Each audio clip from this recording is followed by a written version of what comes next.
গতানুগতিক ধারায় আমার যে ধারাবাহিকভাবে ভিডিও আপলোড করার কথা ছিল রাশিয়াতে উচ্চশিক্ষার বিষয়ে, তারই ৩য় নম্বর ভিডিও আজকে। তো পূর্বের ভিডিওতে যারা বিভিন্ন রকম প্রশ্ন করেছেন সেই প্রশ্নগুলোর উত্তর নিয়ে আজকে আমি আপনাদের কাছে প্র্যাকটিক্যাল ইনফরমেশন গুলো জানাবো। তার থেকেও আরেকটি ইম্পর্টেন্ট বিষয় হচ্ছে, যাদের অলরেডি পাসপোর্ট সহ সার্টিফিকেট বিভিন্নভাবে রেডি, অর্থাৎ যারা এই সেশনে 2024-25 সেশনের জন্য রাশিয়াতে উচ্চশিক্ষার জন্য অলরেডি চিন্তাধারা করছেন কিন্তু এখনো ফাইনাল হতে পারেননি যে কোন শহরে কোন ইউনিভার্সিটিতে ভর্তি হবেন, তাদের ক্ষেত্রে এই ভিডিওটি বেশি ইম্পর্টেন্ট। কারণ এই ভিডিওতে আমি স্পেসিফিক ভাবে একটি শহর এবং একটি ইউনিভার্সিটি নিয়ে বৃত্তান্ত আলোচনা করব। তো এই ভিডিওটি পুরোপুরি দেখবেন, একটু বড় হলেও আপনার জন্য এই ভিডিওটি অত্যন্ত গুরুত্বপূর্ণ হবে। দেরি না করে আমাদের মূল আলোচনায় চলে যাই। আমি আজকে যে ইউনিভার্সিটি নিয়ে আলোচনা করব তার নাম হচ্ছে সাউদার্ন ফেডারেল ইউনিভার্সিটি। এটা রাশিয়াতে বলা হয় ইউজনিয়া ফেডারেলনিয়া ইউনিভার্সিটি। এই ইউনিভার্সিটিটা রাশিয়ার রস্তবন ডন শহরে স্টেটে গঠিত। এটি একটি ফেডারেল ইউনিভার্সিটি। এই ইউনিভার্সিটিটার কিউএস র্যাঙ্কিং 2023 অনুযায়ী 521 থেকে 529 এর মধ্যে ভালো একটি খ্যাতি রয়েছে। এটি পূর্বে একটি ইউনিভার্সিটি থাকলেও পরবর্তীতে 4টি ইউনিভার্সিটি মিলে একটি ফেডারেল ইউনিভার্সিটিতে রূপান্তর হয় এবং কি তারপর থেকে কিউএস র্যাঙ্কিং এ ভালো একটি জায়গা করে নেয়। বিভিন্ন সাবজেক্টে এই ইউনিভার্সিটির ওয়ার্ল্ড র্যাঙ্কিং এও বেশ ভালো খ্যাতি রয়েছে। এছাড়াও আমরা যারা ফরেনার স্টুডেন্ট আছি, আমাদের জন্য ভালো একটি অপরচুনিটি আছে।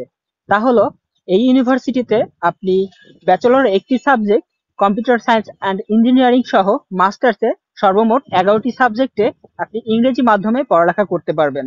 এর বাইরেও আপনি চাইলে আপনার পূর্বের শিক্ষাগত সাবজেক্ট অনুযায়ী রাশিয়ান মাধ্যমে প্রথমে 1 বছর পাঠ্যাক অর্থাৎ রাশিয়ান ল্যাঙ্গুয়েজ শেষ করে আপনার ইচ্ছা মতো সাবজেক্টে ভর্তি পরীক্ষায় উত্তীর্ণ হয়ে আপনি পড়ালেখার সুযোগ পাবেন। আমরা যারা ফরেনার স্টুডেন্ট আছি তাদের ক্ষেত্রে বাইরের ইউনিভার্সিটিতে পড়তে গেলেই প্রথম চিন্তা আসে টিউশন ফিস কত হবে। সেই হিসাব করতে গেলে সাউদার্ন ফেডারেল ইউনিভার্সিটিতে আপনার কাঙ্ক্ষিত সাবজেক্টটি পাবেন আপনি রিজনেবল টিউশন ফিসে। আমি যদি একটি বেসিক ধারণা দিই, তাহলে ব্যাচেলরের ক্ষেত্রে সেটা হোক রাশিয়া মাধ্যম এবং সেটা হোক ইংরেজি মাধ্যম, 1.5 থেকে 2 লক্ষ রুবল, টাকা না রুবলের মধ্যে আপনি আপনার কাঙ্ক্ষিত সাবজেক্টটি পাবেন এবং মাস্টার্স এর ক্ষেত্রেও প্রায় একই ধরা হয়। এবার আসি হোস্টেল ফিসটা। হোস্টেল ফিসটা এখানে সব থেকে রিজনেবল, কারণ রাশিয়ার মধ্যে হোস্টেল কোয়ালিটি এবং মানসম্মত সব দিকে বিবেচনা করলে এটি এক না হলেও 2 নাম্বার হোস্টেলের মধ্যে পড়বে। তো সেই ক্ষেত্রে এখানে পার ইয়ার আপনার হোস্টেল ফিস আসবে 25 থেকে 30 হাজার রুবলের মধ্যে, যা অন্যান্য যে কোনো হোস্টেলের ফিসের তুলনায় অনেক অনেক অনেক কম। এই ছিল ইউনিভার্সিটির সংক্ষিপ্ত একটি আউটলুক। এর বাইরেও আপনাদের যে প্রশ্ন আছে সেই প্রশ্নগুলো এখানে কমেন্ট বক্সে করবেন এবং কি আপনাদের যে প্রশ্ন থাকতে পারে তার ডিরেক্ট ইউনিভার্সিটির ওয়েবসাইটের লিংক আমি কমেন্ট বক্সে দিয়ে দিব। সেখানে গিয়ে সুন্দর করে ইংলিশে কনভার্ট করবেন, দেন আপনি নিজে যাচাই করে দেখবেন যে আমার টিউশন ফিস কত হবে, হোস্টেল ফিস কত হবে, কোন প্রসেসে কত টাকা লাগবে এবং কি ওয়ার্ল্ড র্যাঙ্কিং কত, ইউনিভার্সিটির হোস্টেল কেমন, আমি কোন সাবজেক্ট ইংরেজিতে পাবো, কোন সাবজেক্ট রাশিয়াতে পাবো। এবার আসি রাশিয়াতে কোন শহরে এই ইউনিভার্সিটিতে অবস্থিত সেই শহর নিয়ে। এই ইউনিভার্সিটিটি মূলত রস্তবন ডন, যা ইংলিশে এবং রাশিয়ানে বলা হয় রস্তব না দানু, এই শহর সম্পর্কে। কেন এই শহরে পড়তে আসবেন এই ইউনিভার্সিটিতে? তো এই রস্তবন ডন সম্পর্কে যদি কিছু বলতে যাই, তার প্লাস পয়েন্টের প্রথমেই বলতে হবে এখানকার ওয়েদার, অর্থাৎ আবহাওয়াটা এতটাই সহনশীল, যেটা শীতকালে যদি আমি ধরি তাহলে আপনারা বিভিন্ন ভিডিওতে যে রাশিয়ার বরফের দৃশ্য দেখেন যে সারা বছর অনেক বরফে ঢাকা থাকে, সেই তুলনায় এখানকার ওয়েদার অনেক ভালো। কারণ শীতকালে মাঝে মাঝে তুষার পড়ে, মাঝে মাঝে খুব সুন্দর আবহাওয়া থাকে, বা খুব বেশি মাইনাস টেম্পারেচার কখনোই হয় না। আমি গত 3 বছরে দেখি নাই যে এত মাইনাস টেম্পারেচার যে এখানে আমাদের লাইফে হ্যাম্পার হচ্ছে। তো এবার আসি গরমকালে। তো গরমকালে যদি আমি বলি সেটাও সহনশীল পর্যায়ে। এই যে এখন আমি ভিডিওটা করছি গরমকালে, কিন্তু রোদ থাকলেও বাতাসটা খুব সুন্দর হচ্ছে, অর্থাৎ এখানকার ওয়েদারটা আসলেই উপভোগ করার মতো। আসি রস্তবের জীবনযাত্রার ব্যয় অনুযায়ী। তো আপনি যদি রস্তবের জীবনযাত্রার ব্যয় নিয়ে একটা ক্যালকুলেশন করেন, সেখানে আমি খুব সহজেই অন্যান্য একটা স্টেটের সাথে কম্পেয়ার করতে পারবো। আপনারা যেহেতু খুব বেশি স্টেট জানেন না, মস্কোর সাথে আমি তুলনা করি। তো মস্কোতে আপনি যেই টাকা দিয়ে আপনার প্রতি মাস আপনি খুব সুন্দরভাবে চলতে পারবেন, সেই টাকার আপনি 4/1 ভাগ অথবা সর্বোচ্চ গেলেও 4/2 ভাগ এই টাকার মধ্যে আপনি রস্তবে খুব ভালো এবং অনায়াসে আপনার জীবনযাত্রা খুব ভালোভাবে চালিয়ে যেতে পারবেন। সেটা হোক খাবার দাবার, সেটা হোক পোশাক আশাক, সেটা হোক ঘোরাফেরা, যে কোনো কিছু। এটা 100% সত্য।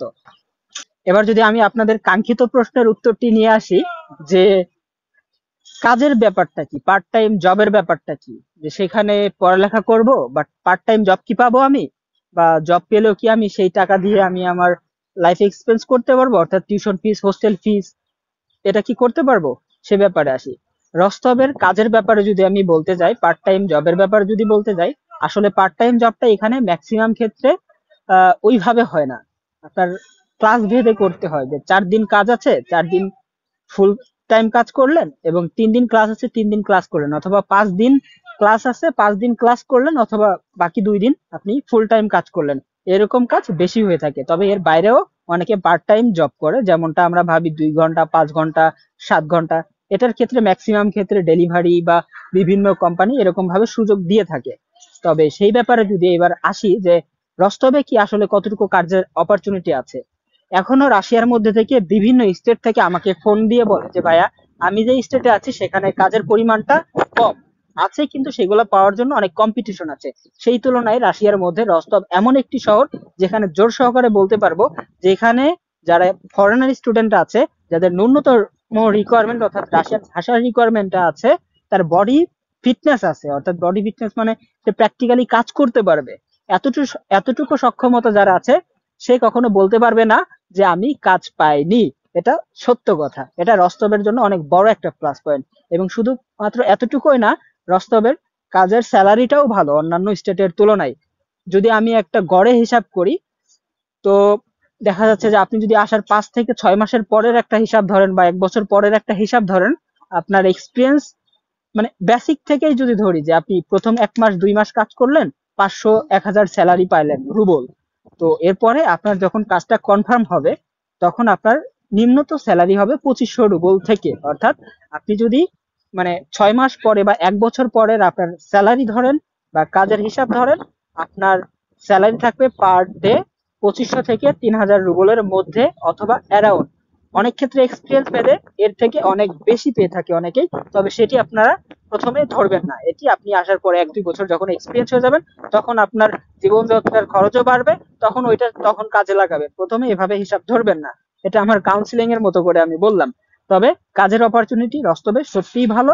আমি রীতিমতো জেলাস ফিল করি যে যারা বিভিন্ন কান্ট্রি থেকে আসে, বিশেষ করে Africa, Latin America, Turkmenistan, Kazakhstan, এর বাইরে চীন, বা হচ্ছে বিভিন্ন কান্ট্রি থেকে যারা আসে, সবাই যখন পার্ট টাইম জব করে খুব ভালোভাবে জীবনযাত্রা চালাচ্ছে, রীতিমতো রীতিমতো আমি জেলাস ফিল করি। তাহলে আমার বাংলাদেশের মানুষ কেন না, যেখানে আমার বাংলাদেশের ছাত্ররা বিভিন্ন শুধুমাত্র কাজের অপরচুনিটি কোন স্টেটে কোন দেশে ভালো এই চিন্তা করে লাখ লাখ টাকা, মানে শুধুমাত্র লাখ লাখ না, অনেক ক্ষেত্রে 6 ডিজিট ক্রস করে যায়, এমন একটা অ্যামাউন্ট দিয়ে বিভিন্ন দেশ খুঁজে পায় না, যাইতে পারে না। তো সেইখান থেকে আমার জেলাসি থেকেও আমি ভাবি, তাইলে আমার বাংলাদেশি স্টুডেন্টদের ক্ষেত্রে আমার এই ইনফরমেশনটা পৌঁছে দেওয়া উচিত। সেইখান থেকে আমি প্র্যাকটিক্যালি বলছি, রস্তব এমন একটা শহর যেখানে যদি আপনার ন্যূনতম ভাষা রিকোয়ারমেন্টটা থাকে, মানে আপনি কাজ পাবেন না, কাজ নাই, এটা হবে না কখনোই। সেটা হোক সামার, সেটা হোক উইন্টার। এটা হচ্ছে কাজের প্রেক্ষিতে গেল। কাজের বিষয়ে আরেকটি কথা বলি। যেহেতু আমার নিজের, অথবা সরি বাট ট্রু, আমার নিজের বাবার কোনো কোম্পানি এখানে নাই, আমি কাজের মানে কারোর কাজ যে কনফার্ম হবে সেরকম না। তবে হ্যাঁ, কারোর যদি ন্যূনতম ভাষা রিকোয়ারমেন্ট হয়ে থাকে, অর্থাৎ এখানে আসার পরে সে যদি ধুমায় 5 মাস ভাষা শিক্ষা নেয়, এখানকার রাশিয়ান ভাষাটা, সে 5 মাস পরে অবশ্যই কাজ পাবে। এবং কি, এখানে শুধুমাত্র একটা অ্যাপ্লিকেশনের মাধ্যমে কাজ খুঁজে পাওয়া সম্ভব। সেখানে যদি আমি নাহিদ ভাইকে নাও বলেন যে নাহিদ ভাই আমাকে একটা কাজের সোর্স করে দেন, আমার ক্ষেত্রে আলহামদুলিল্লাহ আমার এরকম সিনিয়র ভাই ছিল, তারা দিয়ে দিচ্ছিল। আপনাদের ক্ষেত্রে আমি হেল্প করব। বাট ট্রু, যে আপনি যদি নিজে নিজে ভাষা জ্ঞান আপনার মধ্যে ন্যূনতম হয়ে থাকে, নিজের কাজ নিজে খুঁজে নিতে পারবেন। তবে কাজের ক্ষেত্রে একটু তিক্ততা হচ্ছে এখানে টাইমিং আওয়ারটা একটু বেশি অন্যান্য কান্ট্রির তুলনায়। তবে সেটাও খুব বেশি ম্যাটার করে না। তবে কাজ কিন্তু কষ্টের। সেটা যে এখানে কষ্টের সেরকম নয় বিষয়টা। বাংলাদেশের বাইরে পৃথিবীর সব কান্ট্রিতেই কাজ একটু কষ্টের হয়ে থাকে। সো এই ছিল কাজের বিষয়ে। তো এই ছিল রাশিয়া, রস্তবন ডন, সাউদার্ন ফেডারেল ইউনিভার্সিটি সম্পর্কে মোটামুটি একটা আউটলুক। তো এই আউটলুকটা হয়তোবা যথেষ্ট নয়, এর বাইরে কোনো প্রশ্ন থাকলে ডিরেক্ট এই কমেন্ট বক্সে করবেন এবং পরবর্তী ভিডিওতে প্রশ্নের উত্তরটা পেয়ে যাবেন আশা করছি। তো সাউদার্ন ফেডারেল ইউনিভার্সিটিতে কিভাবে ভর্তি হবেন এই ব্যাপারে সরাসরি আপনারা সাউদার্ন ফেডারেল ইউনিভার্সিটির ওয়েবসাইটে গিয়ে তাদের মাধ্যমে যোগাযোগ করে আপনারা আপনাদের ভর্তি কনফার্ম করতে পারেন। অলরেডি ভর্তি চালু আছে, হয়তো আর 2-1 মাসের মধ্যে ক্লোজ হয়ে যেতে পারে। তবে আপনারা অবশ্যই দ্রুত ভর্তি কনফার্ম করে এই বছরে 2024-25 সেশনে চলে আসার ব্যবস্থা করেন। আসলে এখানে সবকিছু মিলে আলহামদুলিল্লাহ আমি ভালো আছি। এবার একটা পার্সোনাল ব্র্যান্ডিং করি। তো আমাদের মূলত একটা star touch education consultancy firm নামে একটা প্রতিষ্ঠান আছে, যেখানে বাংলাদেশের স্বপ্নবাজ তরুণদের নিয়ে তরুণ তরুণীদের জন্য বিদেশে উচ্চশিক্ষার জন্য সব প্রকার হেল্প করা হয়ে থাকে। তো আপনারা চাইলে সাউদার্ন ফেডারেল ইউনিভার্সিটির জন্য আপনাদের পুরো যাত্রার একদম শুরু থেকে, ভর্তি প্রক্রিয়া থেকে শুরু থেকে এখানে আসার পরে সকল অফিসিয়াল কাজ শেষ হওয়া পর্যন্ত, এবং এখানে সারা জীবনের জন্য গাইডলাইন হিসাবে স্টার টাচকে সাপোর্টে পাওয়ার জন্য সর্বনিম্ন একটা সার্ভিস চার্জ দিয়ে অথবা একটা প্যাকেজের মাধ্যমে আপনার যাত্রাটি খুব অনায়াসে সেরে নিতে পারেন। আশা করছি পুরো যাত্রাতে আমি আপনাদের সাথে হেল্প করতে পারবো। অথবা আপনি চাইলে ডিরেক্ট সাউদার্ন ফেডারেল ইউনিভার্সিটির ওয়েবসাইটে গিয়েও আপনার ভর্তি প্রক্রিয়া শুরু করতে পারেন, সেটাও খুবই প্রেফারেবল একটা বিষয়। এটি নিয়ে পরবর্তীতে আরো ডিটেলস একদম সুন্দর ভিডিওগ্রাফি সহ ভিডিও আসবে। তো ততদিন এবং নেক্সট এর যে বিষয়টা নিয়ে রাশিয়ার সম্পর্কে আমরা বলতে যাব সেই বিষয়ের সম্পর্কে জানার জন্য আমাদের ইউটিউব চ্যানেল, আমাদের Facebook page, Facebook ID, Instagram সহ একটু অনুগ্রহ করে লাইক, কমেন্ট, শেয়ার এবং সাবস্ক্রাইব করে রাখবেন। এটা হচ্ছে আমার পার্সোনাল একটি অনুরোধ। ধন্যবাদ সবাই, ভালো থাকবেন, আল্লাহ হাফেজ।